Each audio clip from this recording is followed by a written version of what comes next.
Do you remember those groceries? The plain, no-frills items you bought not because you wanted them, but because you had to?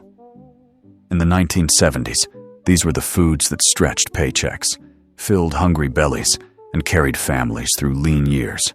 They weren't glamorous, but they told the real story of how folks survived week to week. So what happens when we forget the groceries that once kept the lights on and the table set? Powdered milk. If you grew up in the 1970s and money was tight, chances are you drank powdered milk.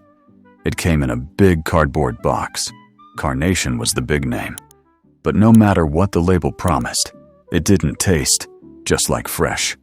Moms would mix it in a pitcher, stirring furiously with a long spoon to chase down those stubborn clumps. The smell alone told you this wasn't the real thing. It had a faintly sweet, dusty aroma, like paper mixed with chalk. Some thrifty households even mixed half powdered milk with half regular milk to trick the kids. But those kids knew the jig was up the second it hit their cereal. On a hot day, you could almost convince yourself it was refreshing. Almost. Still, it was affordable, and when the grocery budget was hanging by a thread, it kept everyone's bellies full. Many children grew up resenting it, but looking back, that powdered milk was a quiet symbol of how parents did whatever they had to do to keep food on the table. Day-old bread. Every grocery store had a little corner piled high with bags of day-old bread. For poor families, it was the best deal in the whole store. You never knew exactly what you'd get. One week it was squished loaves of Wonder Bread. The next it was a sack of stale hamburger buns. Some stores bundled them together, so you'd get a mystery assortment for $1. At home, the trick was to toast it or smother it with margarine until no one could complain. French toast made from day-old bread was practically a Saturday morning tradition in some households because no one noticed it wasn't fresh once it was drowned in syrup.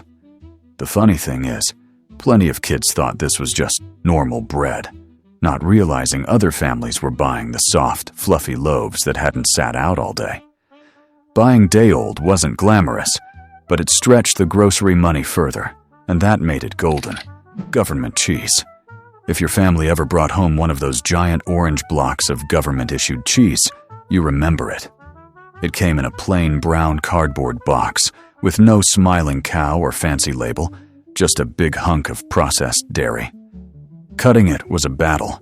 The stuff was dense, like trying to slice through a brick of Velveeta that had been left in the freezer. But once you got it open, it became the base for everything. Grilled cheese sandwiches, mac and cheese, casseroles, even melted over broccoli to trick kids into eating their vegetables. It didn't melt like normal cheese. It sort of softened into a glossy, gooey layer that clung to whatever it touched. Plenty of people turned up their noses, but for families on food assistance, that block of cheese lasted for weeks and made meals feel complete. To this day, people joke about it, but they also admit it's a taste they can never quite forget. Spam. Spam was practically a rite of passage for families trying to stretch $1. The blue can sat proudly on the pantry shelf, waiting for the day when dinner inspiration ran out and survival instincts kicked in. Opening it was an adventure. You had to use that little metal key, winding it around to peel back the lid, praying it wouldn't snap off halfway. Inside was a pink, glistening loaf of mystery meat, packed so tightly it made a suction sound when it finally slid free. Fried in a skillet, it developed crispy edges that almost made you forget what it looked like raw. It ended up in sandwiches, casseroles, fried rice, or just slapped on a plate with eggs. But it kept showing up because it was cheap, filling, and could pretend to be anything the cook needed it to be. Spam wasn't fancy, but it earned its place in the pantry by showing up when other proteins were too expensive. Canned tuna. Few groceries worked harder for poor families than canned tuna. It was cheap, it was protein, and you could stretch it into just about anything. Tuna salad sandwiches were a lunchbox staple, though kids usually hoped for peanut butter instead.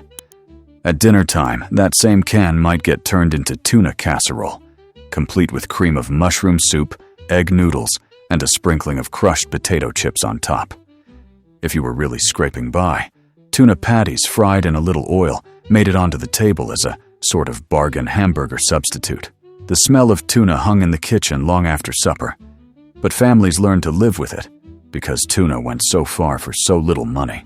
In the 1970s, you could often find it for under 50 cents a can, which meant it was always within reach when other meats weren't. Like it or not, tuna was part of the rotation in any household that had to stretch every grocery dollar. Hamburger Helper. In the 1970s, Hamburger Helper was the knight in a cardboard box, saving weary moms and dads from dinner-time defeat. The concept was genius. Take one lonely pound of hamburger and stretch it into a meal for a family of 5. Inside the box was a pouch of noodles and a little foil packet of powdered sauce that claimed to be everything from stroganoff to cheesy macaroni. Add milk, water, and ground beef, and suddenly supper was bubbling away like you had planned it all week. The commercials showed smiling families digging in, but in real kitchens, it was more like, "Here's dinner, don't complain." Kids might argue about which flavor was edible, but everyone admitted it filled them up. And at about 69 cents a box, Hamburger Helper didn't just stretch beef, it stretched the grocery budget further than anyone thought possible. Bologna. Bologna was the everyman's meat of the 1970s.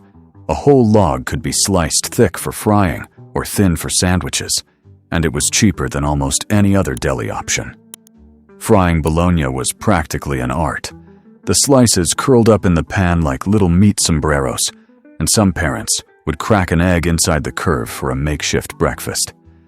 Slapped between 2 slices of white bread with mustard, it became the workaday lunch that got packed into metal lunchboxes across America. When money was tight, one package could feed kids all week, whether they liked it or not. Bologna didn't ask for applause, it just showed up, dependable and affordable, doing the heavy lifting when fancier meats were out of reach. Kool-Aid. For families on a budget, Kool-Aid was the liquid gold of childhood. A packet cost a dime, and all you needed was water, a mountain of sugar, and a pitcher.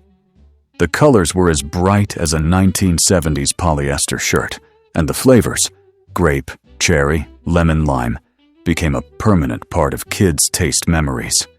It was the drink of choice at birthday parties, church potlucks, and sticky summer afternoons when the only other option was tap water. Kids went wild when the Kool-Aid man came crashing through a TV wall. But at home, moms quietly loved it because it kept everyone happy for pennies. Sure, it left your tongue red or purple for hours, but that was part of the charm. For poor families, Kool-Aid wasn't just a drink. It was affordable fun in a glass. Margarine. Butter was pricey, so margarine became the spread of choice in frugal households. Brands like Parquet and Blue Bonnet were household names, their tubs stacked in refrigerators across the country.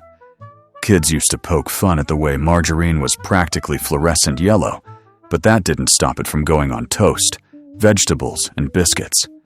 Moms melted it into casseroles or slathered it on pancakes because it was cheap and versatile. There was even that famous Parquet talking tub commercial, which made margarine seem downright magical. In reality, it was just oil and coloring. But when budgets were thin, it became the stand-in for butter without complaint. It didn't matter if the taste wasn't quite the same. Margarine kept meals moving along and wallets from emptying out. Hot dogs. Hot dogs were the budget hero of the meat aisle. A whole pack cost less than $1, and you could feed a family without breaking a sweat. Boil them, fry them, or roast them on the stove burner with a fork if you were feeling reckless. It didn't matter. They got the job done. They showed up at cookouts, school lunches, and weeknight dinners with a side of baked beans or macaroni and cheese. For picky eaters, hot dogs were often the only food they wouldn't complain about, and for broke parents, that was reason enough to keep them in the fridge. Some brands were plumper, some were suspiciously pale, but they all shared one thing: affordability. Hot dogs weren't gourmet, but they were fast, filling, and friendly to even the tightest of grocery budgets. Cream of mushroom soup. In the 1970s, if you opened a poor family's pantry, you'd almost certainly find a stack of Campbell's cream of mushroom cans. This was the secret glue that held countless casseroles together. One can plus a box of noodles, and you suddenly had a meal that looked like it came from a church cookbook. Moms poured it over green beans, potatoes, rice, and even meatloaf, turning bare-bones ingredients into something creamy and comforting. It wasn't just soup. It was a sauce, a binder, and a budget stretcher. Kids usually didn't ask questions, because once that grayish gravy came bubbling out of the oven, it at least smelled like dinner. At around 20 cents a can, cream of mushroom was a miracle worker, quietly holding together the supper tables of struggling families everywhere. Boxed macaroni and cheese. That little blue Kraft box was a lifeline for parents trying to fill plates on a budget. It only took butter, milk, and 10 minutes to whip up a pan of macaroni with that neon orange sauce packet. Kids didn't care that it looked unnatural. They loved it. And parents loved that it cost less than a quarter. It stretched even further when you threw in hot dogs or tuna, which was practically a rule in frugal households. The commercials called it the cheesiest, but in reality, it was the thriftiest. When families didn't have money for steak or roast chicken, that blue box kept everyone happy. And for many, the taste of powdered cheese is forever tied to their childhood memories. Oatmeal. Oatmeal was the breakfast of necessity. A big cardboard canister from Quaker could last weeks, and you could cook it on the stove with just water if milk wasn't in the budget. Moms jazzed it up with a spoonful of sugar, a drizzle of syrup, or maybe a slice of banana if you were lucky. Some kids dreaded the mushy texture, but it warmed bellies before school and gave parents peace of mind that no one went hungry. On weekends, creative families even baked it into bars or cookies, so nothing went to waste. Oatmeal wasn't glamorous, but it was cheap, reliable, and just filling enough to keep kids going until lunch. Pinto beans. Dried beans were the unsung hero of the poor family pantry. A bag cost next to nothing, and once you soaked and simmered them, you had a pot that could feed an army. Pinto beans were especially common in the South and Southwest, showing up with cornbread on countless supper tables. Families seasoned them with ham hocks, onions, or just a pinch of salt when money was really tight. Leftovers became bean burritos or refried beans the next day, stretching one bag into multiple meals. It might not have been the dinner kids dreamed about, but it was nourishing, dependable, and, when cooked with care, surprisingly delicious. Pinto beans kept countless families afloat during lean years. Cabbage. Cabbage was the workhorse of the produce aisle. It was cheap, it lasted forever in the fridge, and you could make it a dozen different ways. Boiled with potatoes, fried in bacon grease, stuffed with rice and meat, or shredded into slaw, it was endlessly adaptable. Kids didn't always appreciate the smell of it simmering on the stove, but parents loved that one head could stretch into several meals. In many immigrant households, cabbage was a tie to old-world recipes that made frugal living feel traditional instead of desperate. Whether it was a side dish, a filler, or the main course, cabbage kept poor families fed through the 1970s, one crunchy leaf at a time. Instant potatoes. Mashed potatoes made from scratch were cheap enough, but instant potatoes shaved off time and cleanup, which mattered in a tired 1970s kitchen. A box of Hungry Jack flakes or a pouch of Betty Crocker made it possible to whip up a bowl of creamy spuds with nothing more than hot water and margarine. The texture was a little too smooth, almost suspiciously so, and if you didn't stir fast enough, you'd end up with gluey lumps that clung to the spoon. Still, it was comforting food that filled the plate beside hot dogs or fried Bologna. Many parents swore by keeping a box or two in the pantry for emergencies, because when payday was still 3 days away, instant potatoes stretched out whatever meat you had hiding in the freezer. Rice. A bag of rice was one of the best bargains of the 1970s. Long-grain white rice showed up in everything from casseroles to soups, and it was the base for many stretch-the-meal suppers. Families mixed it with beans, ladled gravy over it, or turned it into a sweet pudding for dessert. Some kids groaned at the repetition. Rice again? But parents knew that one bag could last weeks and never spoiled if stored properly. It was especially common in Southern and immigrant households, where rice dishes were already tradition. In lean times, rice didn't just sit quietly on the plate, it carried the meal. Canned vegetables, rows of metal cans stacked in the cart were a sign you were shopping on a budget. Green beans, corn, peas, carrots, every vegetable you could imagine was cheaper canned than fresh. They came out soft, salty, and sometimes a bit gray. But they were reliable, and kids couldn't argue when Mom plopped them onto the plate. The liquid in the can doubled as broth for soups because nothing went to waste. When sales hit, families stocked up, turning the pantry into a metal forest of dented cans. No one mistook canned peas for garden fresh, but they filled bellies and counted as vegetables on the dinner table. Canned pork and beans. Pork and beans in a can were practically a poor man's protein source. The beans were tender, the sauce was sweet, and if you were lucky, you got a tiny cube of actual pork floating somewhere inside. They were cheap, they were filling, and you could heat them right on the stovetop in minutes. Paired with hot dogs or served over bread, it became dinner on more nights than kids wanted to admit. At under 30 cents a can, it was an easy grab for families who needed quick calories without breaking the bank. Some even jazzed them up with ketchup, onions, or brown sugar, because when money's tight, creativity becomes seasoning. Cornmeal. Cornmeal was a pantry essential that poor families leaned on heavily. It was cheap, it was versatile, and it stretched meals in ways other groceries couldn't. Cornbread was the obvious star, baked in a cast iron skillet until golden brown and served with beans or greens. But cornmeal also made its way into fried mush, pancakes, and batter for frying fish or okra. A single bag could last weeks, and it gave suppers a sense of substance even when the main dish was meager. For many Southern families, cornmeal wasn't just an ingredient, it was a tradition, passed down through generations, proving that humble staples could hold a household together. Canned salmon. Canned salmon was the frugal cousin of fresh fish, and it showed up in poor households far more often than the real deal. Twist off the lid, and you were greeted with pink chunks, bits of skin, and even the occasional little bone, crunchy surprises no one ever got used to. Moms mashed it with crackers, onions, and eggs to make salmon patties that sizzled in the frying pan. They weren't glamorous, but they filled the house with a smell that meant supper was coming. Some families mixed it with macaroni or stretched it into a chowder that seemed fancier than it really was. At under $1 a can, it let families serve seafood without a trip to the fish counter.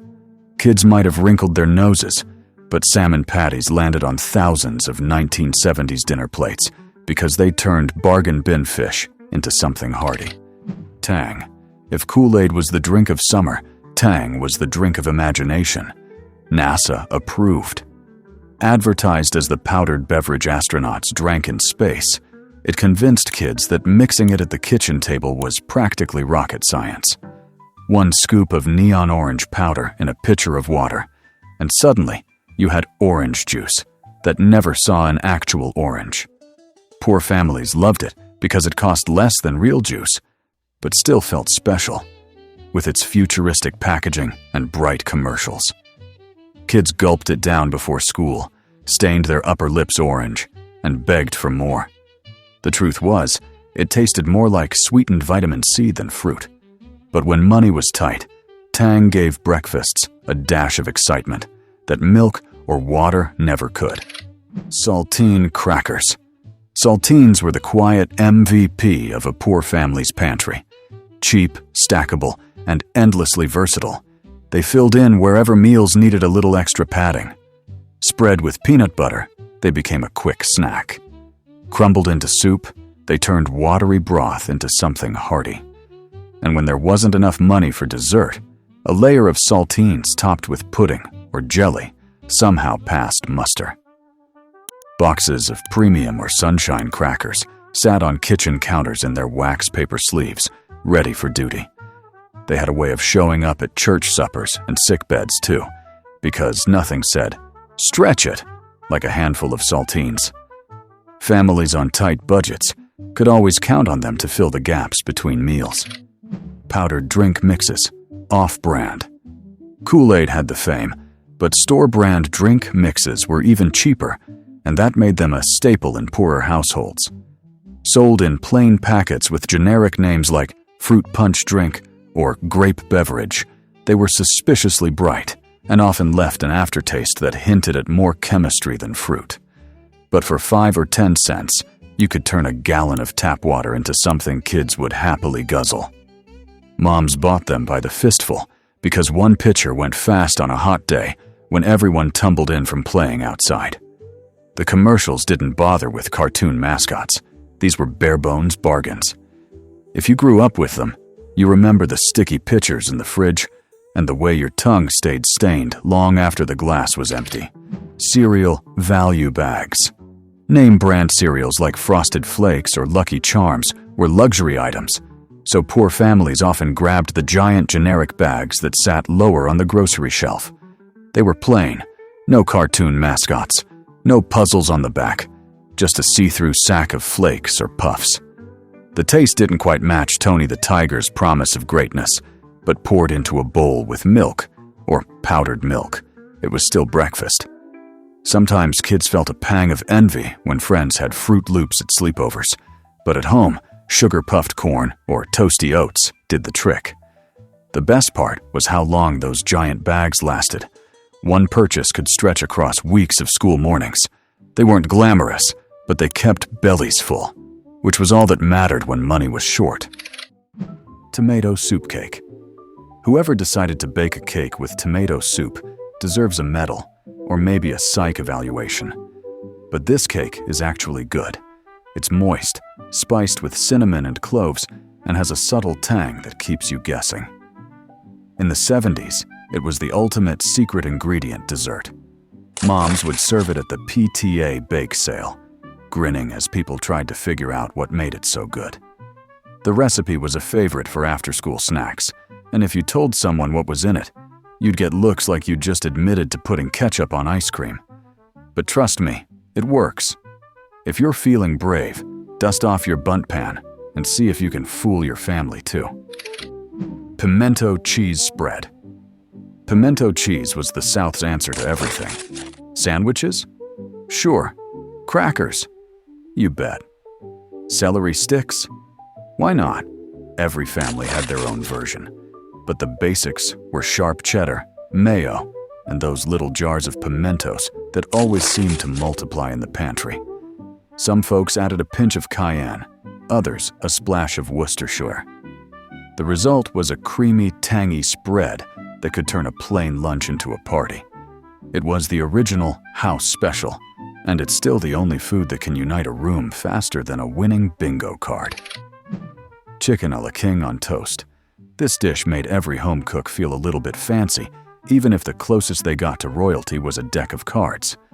Chicken a la king was the ultimate way to dress up leftover chicken. Just toss it in a creamy sauce with mushrooms and peas, then ladle it over toast points. The whole thing came together in a flash, but looked like you'd spent all afternoon at the stove. In the 70s, this was the go-to for surprise guests or company nights. If you wanted to impress, you'd add a sprinkle of paprika or a splash of sherry. It's proof that sometimes a little sauce goes a long way. These weren't just groceries, they were survival in a cart. From powdered milk to off-brand cereal, these foods carried families through tight budgets and tougher times. They may not make the history books, but they tell a story of grit, sacrifice, and making do with what little you had. So the next time you pass the bargain shelf or the off-brand aisle, remember, those shelves once held the meals that kept a generation going.